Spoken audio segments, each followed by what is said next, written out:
I remember when I first came out to my mother and I said, you know, Mom, I'm gay, and she said, but you were never good at sports. Why don't you start by telling us about the first time that you realized that you might be a lesbian? I'm not. Mm-hmm. I'm a cheerleader. Welcome, welcome, welcome. I'm Mary. I'm the founder of True Directions. True Directions is the home of the gay rehabilitation. This film was conceived about 4 years ago. I was in San Francisco in a coffee shop, and I was reading one of those free newspapers, and there was an article about this guy who had gone to a homosexual rehabilitation camp, sort of trying to spread the message of how evil these places are and how they make you hate yourself even more than before you went in. And I'm really interested in the theme of repression. It's fascinating to me. This is the story of Megan, who is a cheerleader and who's gay and doesn't know it. And so her parents and friends, who are all Christian cheerleader types, do an intervention. In order to start healing this festering wound, I want you to write a song. It's very therapeutic, and it's good to put your feelings down.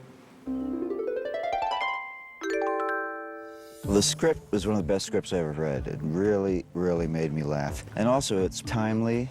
I just think it's a very accessible script about a very important subject, and that is respecting your own reality. I loved the script when I read it, and I thought, I wonder what, you know, this director is going to be like. Because I knew she'd never directed a feature before, but I saw her short film, which was beautiful. Jamie's been one of my really, really good friends for like 3 years, and I was in her short that she did.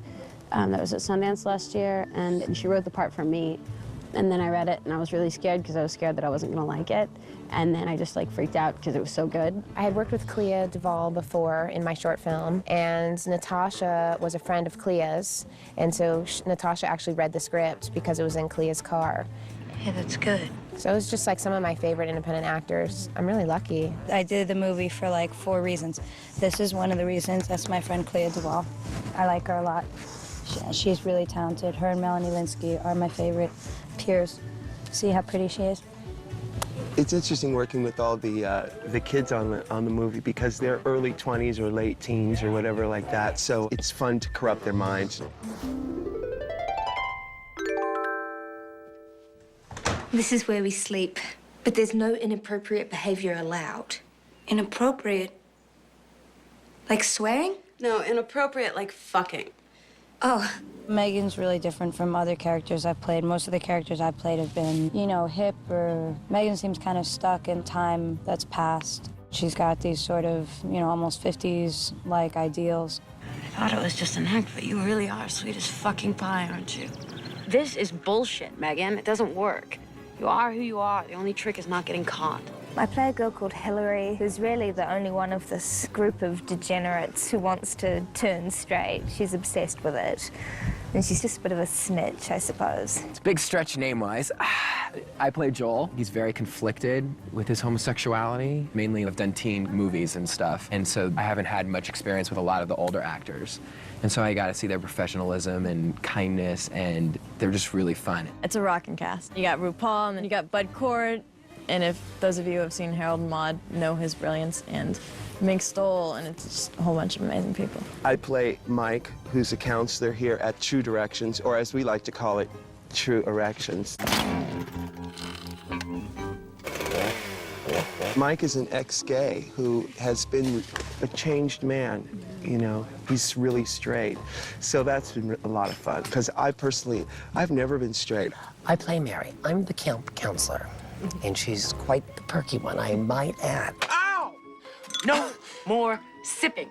Jug it like a man. Usually, I mean, people kind of cast me as like, you know, the tough guy or the tough girl, whatever. This is just like a total different character thing that I can go with. This woman lives in Maryland. The whole entire cast, what they brought to it is all these different personalities, and then you see all this new young talent.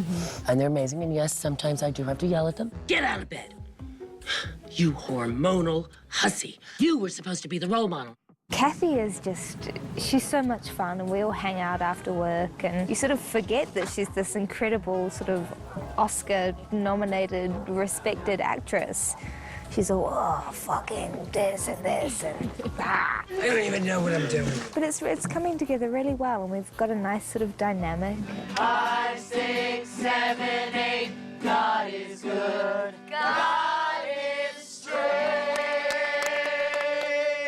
God. Okay, great. That's a cut. And action.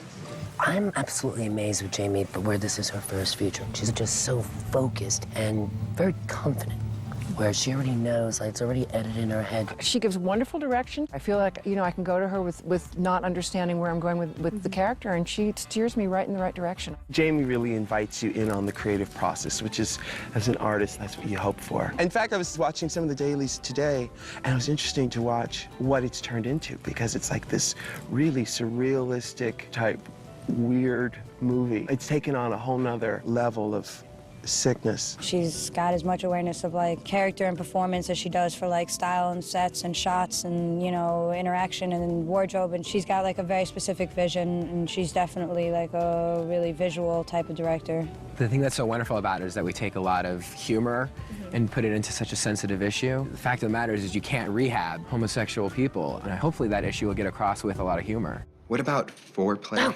foreplay is for sissies. Real men go in, unload, and pull out. Mom! Obviously, the whole Exodus International sort of anti-gay crusade that's going on right now is pretty frightening. People's lives are at risk, and it's pretty tragic. But at the same time, I think the best way to get a message across is to make fun of it. Adam and Eve, not Adam and Steve. Adam and Eve, not Adam and Steve. That's it. If a movie is good, hopefully it'll entertain you and kind of make you feel something at the same time. And I think that's certainly what our mission is here, to kind of get across a message of like closed-mindedness is too time-consuming, and at the same time to kind of make you laugh. I'd like people to take it as a story about people and not just a story about gay people.